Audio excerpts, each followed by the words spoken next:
Here is the very last problem on the gravity and uniform circular motion review paper, number 28.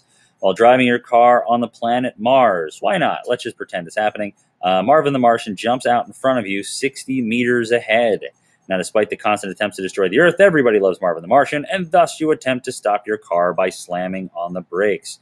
Your tires immediately skid on the red Martian road with a coefficient between your tires and the road of 0.45. You were traveling initially at a speed of 15 meters per second. We want to know, can you stop in time to avoid hitting poor Marvin? By how far do you stop short of him or go past him? A couple pieces of information that we're going to need to know. We need to know the radius of Mars, which is 3.389 times 10 to the 6th meters. We also need to know the mass of Mars, 6.39 times 10 to the 23rd kilograms. Those values are on your sheet with the problem. So I'm going to draw the picture. I've got a car driving down the road. Normal is up, gravity is down. Friction is the only force acting on it once you've hit the brakes. Normal up is going to equal force of gravity down, and friction is going to equal ma because it's the only force acting in the left-right direction. So this is just my up and down stuff, and this is my left-right stuff. Okay, so I know that friction equals mu times the normal force. We have an equation for that. We have a coefficient, which is usually a good indicator. We're probably going to be using this equation. And we know that the normal force up equals force of gravity down. Here's the kicker, though. I can't use m times g because g is 9.8 on Earth. I don't know what the acceleration due to gravity is on Mars. It's something different, though.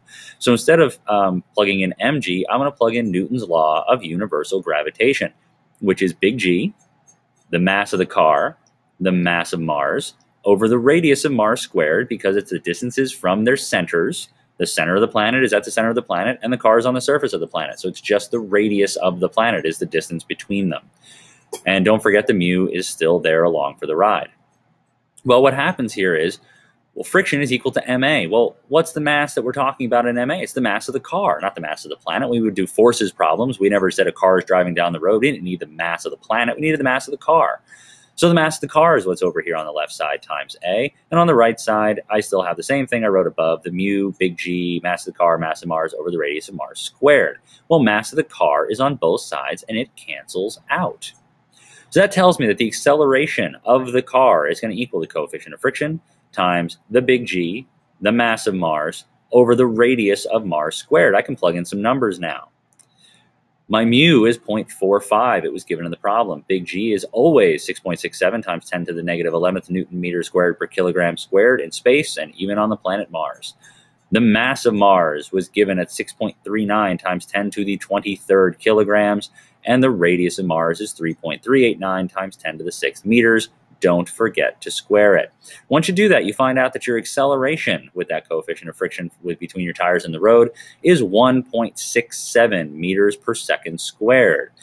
Well, now we have a little bit more information that we need to use. My initial speed is 15 meters per second. I want to come to a stop, which is 0 meters per second, and I have an acceleration slowing down of negative 1.67 meters per second squared. And I want to know, how far do I go? Because if I go more than 60 meters, I'm going to hit poor Marvin, and that wouldn't be good. So here we go. I'm going to pick the equation Vf squared equals V naught squared plus 2AD because it's the one that does not have time, and that's my blank spot. Rearranging for D, I get D equals Vf squared minus V naught squared all over 2A because I subtracted the V naught squared over first, then divided by 2A.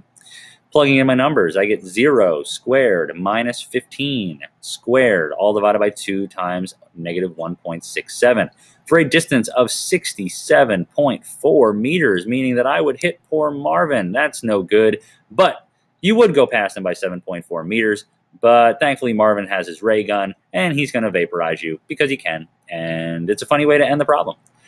All right, that is the end of the gravity and uniform circular motion problems. I hope you understand everything, and if not, feel free to make a comment in the sections on YouTube or ask in class.